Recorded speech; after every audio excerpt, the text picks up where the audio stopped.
A cock 45 here. Ooh, let's put some more torpedoes in this Sako. 270. Nice round. A lot of you all have a 270 that you hunt with, or maybe you don't hunt with it. This is a Sako Model 85 Bavarian, and I'm going to talk about it today and show it to you. It's a nice rifle, and I thought I'd start out at longer range at 230 yards just for fun. Nothing too big a challenge for most of you, but I'm going to shoot at the gong offhand and maybe that ram, okay, over there. I had to paint them white because you just can't even see them when you paint them black, you know, with black sights and at that distance. So let's just see if we can hit them over there. Now we're shooting across the first hill for new people, and it's 230 yards from here. I think I know where to hold, and if I can just do it.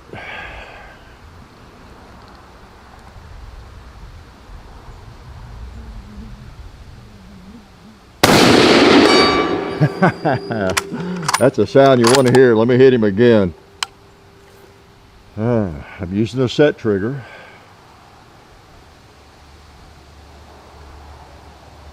I got him. Boy, that's a light trigger. It kind of got off on me. All right, let me try the ram. Not as much margin of error on the elevation, I guess, but I should be able to hit him. I got 3 rounds left.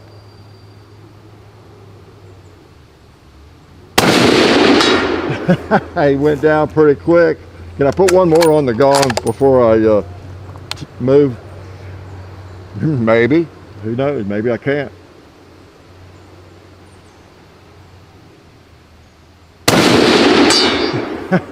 All right. Nice. I'll save that round for shooting something else. So let's go down to the shooting table, see if I can walk through the wet grass without slipping or falling. Okay? And they provide the torpedoes for this thing. That's what we've been launching.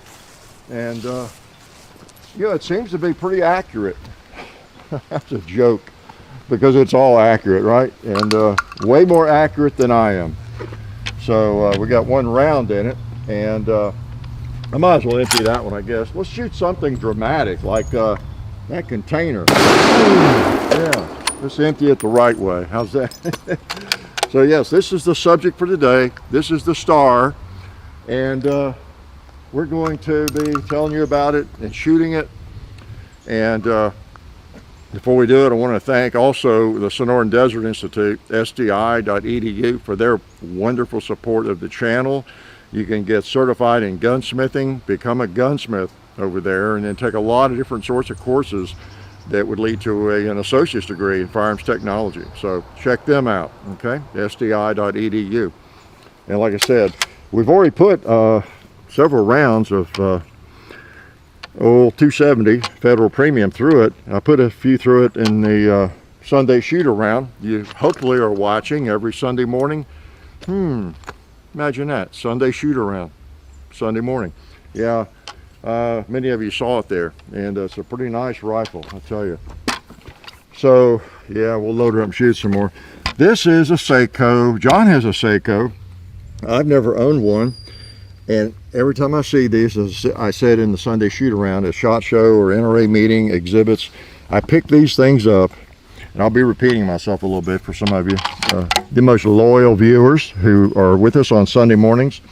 I mean, it just fits me like a glove. It's like I went to a custom gunsmith, and I said, you know, could you build me a rifle that's built for me? And when I pick it up, and it just, everything lays right in there. The sights, just the perfect length and everything. That's what it's like, and that's what has gotten my attention over the years, really. I know I've dragged John over a time or two at SHOT Show or the NRA meetings, wherever. I see these, and I finally figured it out. I mean, at first it was a Sako. I remember, oh, that felt good. And then the next time I remember, where's that Sako I picked up and liked? And I couldn't remember the name of it. And I went through a bunch of them, and okay, it's the Bavarian. That's the one that feels so good to me, the 85. Now, I finally remembered it. And for years, I've just picked up the Sako Model 85 in the Bavarian stock, and I've admired the beauty of it, and I've shouldered it, and every time if anybody's standing around me, they wonder what's wrong with me, because I'll pick it up and I go, "Ooh, thing feels good." And that's just me. So I don't know why I haven't owned one till then, but I might have to fix that situation. Look at that. Isn't that a beautiful stock? It's just beautiful wood. These are made in Finland, and you know, Finland has a great reputation for making firearms, right? And you know, it may not be your cup of tea.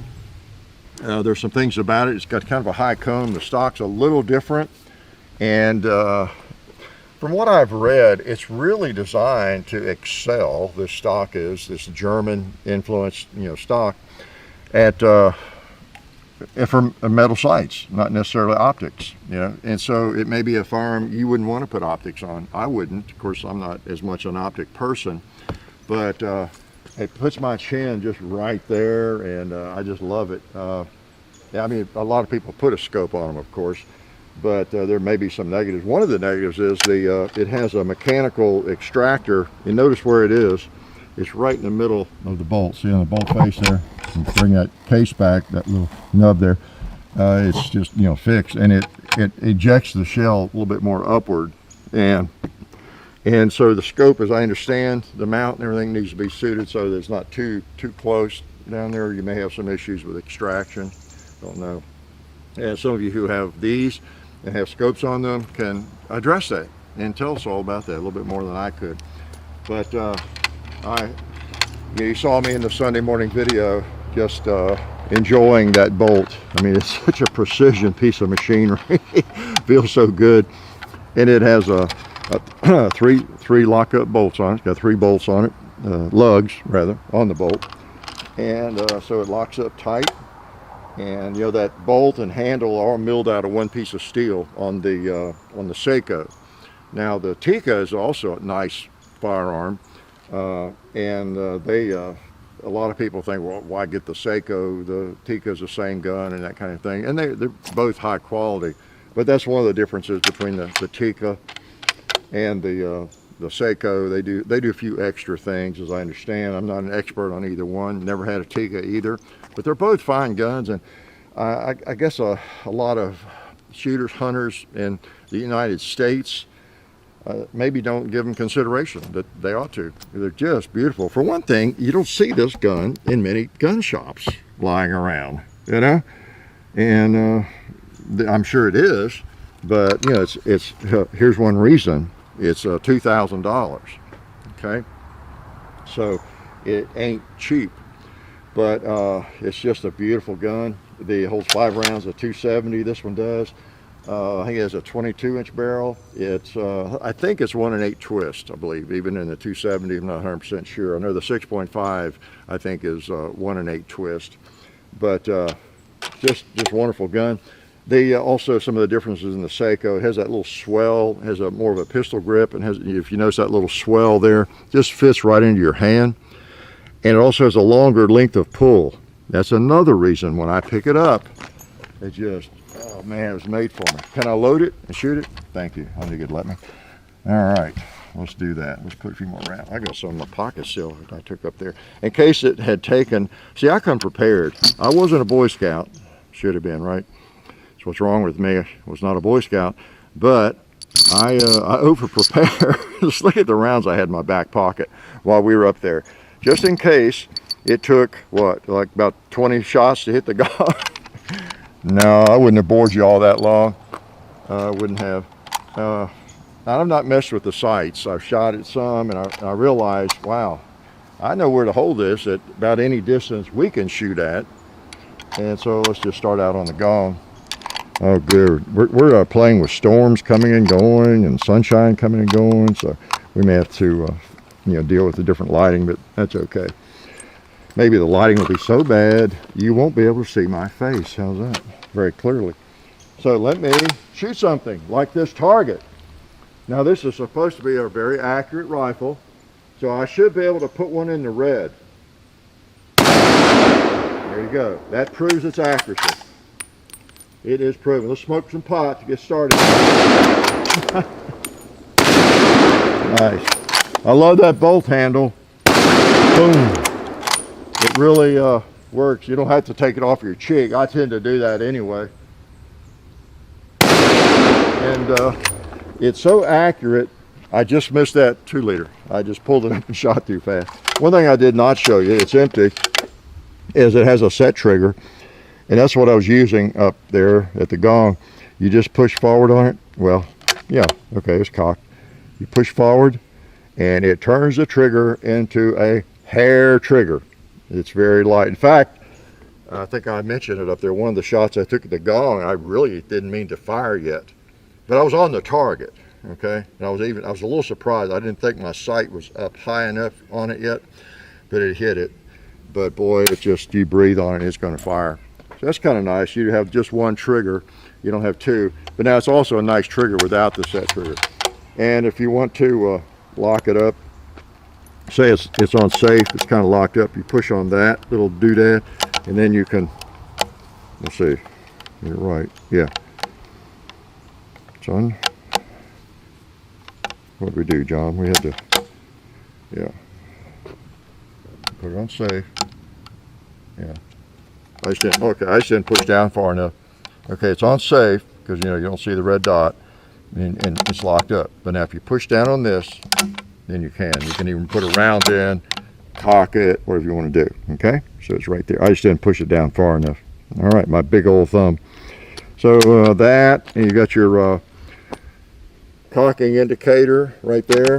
So if I pull the trigger, it's not cocked any longer. If I want to take the bolt out, kind of like a Mauser, you could just bring it up, push on that, and it comes out, okay? So I knew you wanted to know all that. Like I say, it's a $2,000 rifle, so we probably won't give this one the bush hog test. We like to drag them behind the tractor as a torture test or throw them under the bush hog usually, but maybe we won't do that with this one, okay? Because you might be the one that gets this from Butch. All right, 270. I got it in 270. Partly because it's a great round. Anybody that's hunted or shot much knows 270 is a great round. And Bud's had one in 270. I think maybe they didn't have it in 6.5. That might have been the one I was going to get. I don't know. If I bought one, it would be in 6.5. That's just me. Yeah. I started to say if I were a hunter, I might, but no. I don't hunt, but even if I did, the 6.5 by 55 Swede is an excellent round. Excellent round. Fixed sights, they're good. I haven't had to mess with them at all. You can adjust that without any trouble. And somebody has gotten it right on, though, at the factory. All right, let's shoot this thing. Put it on safe. Make sure the safety works. Yep. Take it off safe and hit a red plate. Like that one with the white bullseye. I won't even use the set trigger.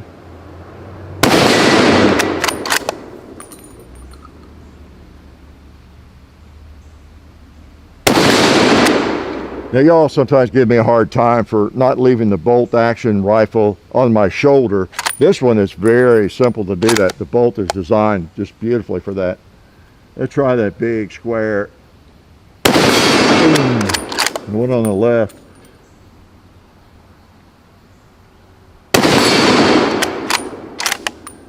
How about, oh, here's a 12-ounce can right here.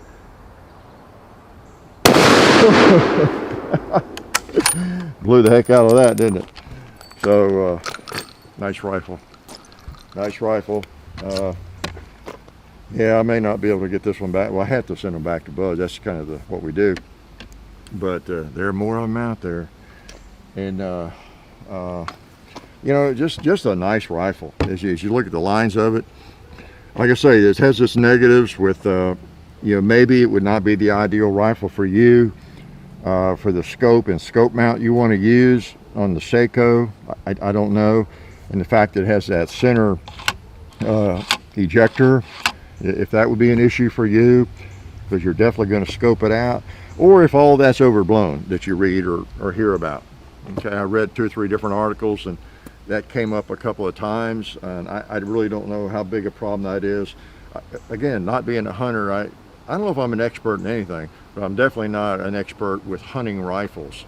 I do know what I like in a rifle, and I've shot enough different bolt guns to know just I don't know what I like and how they seem, and I can recognize when I feel quality. And oh boy, do you feel quality. As we often talk about, we do videos on, you know, like a $300 gun versus a $3,000, whatever it is, different price ranges. Often the $2,000 gun to $3,000 gun, and many people point out it's not worth that much. It's not worth that much, and it may not be, especially to you, to me, or Joe Smith, or whoever. But there's usually a reason that it costs a lot more. Okay, whether it's important stuff to you or me, anything we're going to value, that's another matter. But there's a reason, usually a reason. And this one, you can feel it in the gun, the way it shoulders, in that bolt.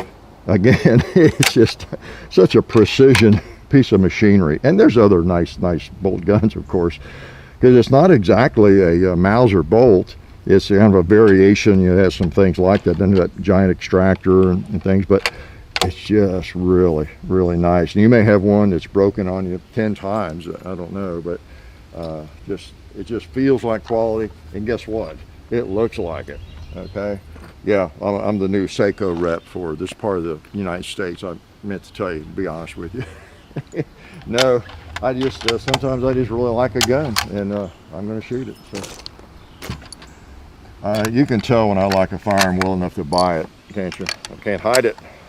And you can tell when I like a firearm well enough to throw it away and never buy it. I can't hide that. And we're always, of course, honest about that. That woodwork is really nice too. I don't know if I could do that in my garage. I don't think I would end up with a finished product like that. Okay, let's shut up and shoot a little bit.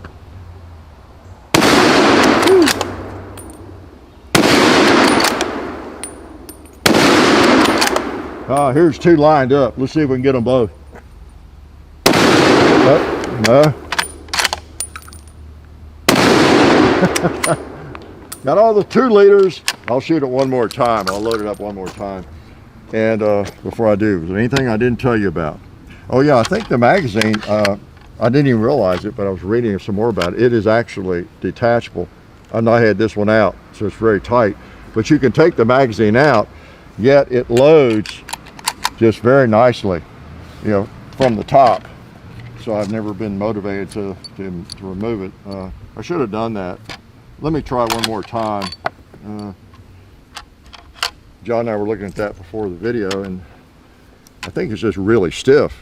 Let me put a case on it or something here. I don't want to scratch it up for the owner. Yeah, I'm just not going to mess with it. It does come out, okay? You can see there's a little lever there and everything. It's just very tight. Okay. Should have gotten a sledgehammer out and loosened it up before the video. I tell you, when I have a rifle like this, I really am reluctant to mess with things too much. You know, because somebody will end up paying a pretty penny for this, and it really does seem to be worth a lot of money. And I don't know if it's $2,000, if it's worth that, but it's you know, what it's exactly worth to you or me or anybody else. But boy, this is nice. All right, 5 rounds left, so let's make them count. Let's hit that red plate. I'll put the set trigger forward. Now I got to be careful not to breathe on it. Yeah. Let's do that again.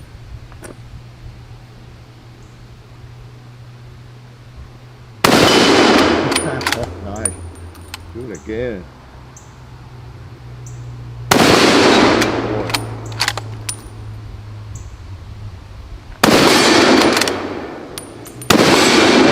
All right, rapid fire. Hey, not bad, huh? So yeah, you got that German, what do they call it, Chabanel, I forget how it's spelled exactly, but that forearm, and that's just kind of interesting. On the carbine version, You know, that is right at the end of the barrel, the full stock version. I think they might make a full stock version of the rifle, and I know they do of the carbine, the shorter barrel version. And at first it strikes you as that might be the ugliest rifle I've ever seen, or carbine. But the more you look at it and you pick it up, I think that's the first one that really got my attention. I picked it up and, oh man, wanted to steal it from the booth at SHOT Show. So yeah, there are different variations of it. And yeah, here I am, 2020, the Sako Model 85. Many of you, some of you, depending on what country you're in, state, you've had 2 or 3 of them maybe. You've worn out 2 of them. You know, you've hunted for 30 years. I forget the year they came out with that, but was it 85? I should know that. But you know, it's old hat. You know, maybe it's like a Model 70 Winchester to you. You know, you've known about it so long, and you've shot it, and you own 3 different models of it and everything else. Here I am, like it just came out, the Model 85 Sako or something. You know, but to me, it is new. Never shot one, and I've just fondled them for several years, and now I get to fondle it and shoot it. So pretty nice, huh? Anyway, a piece of precision machinery, and whether or not it's something that would suit you and be worth anywhere close to that kind of money is another matter. So I would really be interested in hearing from some of you folks that have them, okay? How they've held up and what you think about them and how you like them, regardless of what country you're in. And of course, they're very popular. I know because of 6.5 around Sweden and around different places, but and in this country. So the Model 85 Bavarian, this is the Bavarian stock, the Bavarian model, Model 85. So very interesting. Again, taking another look at that beautiful stock and comb and at this stuff. Wow, I might try to carve one of those out myself. Looks like fun. So glad you came by, and we appreciate you supporting us and the people that support us. And we'll keep doing this, coming back and annoying you over and over and over again. Life is good. Tired. It's a long walk from where I had to shoot that. Oh man.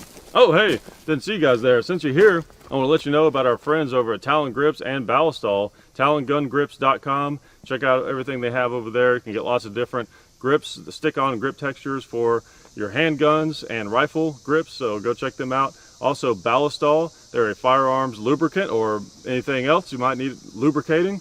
It's water soluble and non-toxic. Been using it on the compound and cleaning all of our guns. It's a cleaner and a lube for over 10 years. So Ballistol, Talon Grips, definitely check both of those companies out. And also, while you're on the internet, don't forget to go to hickok45.com. You can also find us on Facebook, Hickok45, Twitter, Hickok45, Instagram, The Real Hickok45, and also I have an Instagram page where I post behind the scenes stuff and different things like that. John, JOHN_HICKOK45 on Instagram. And the next thing you have to do is watch more videos.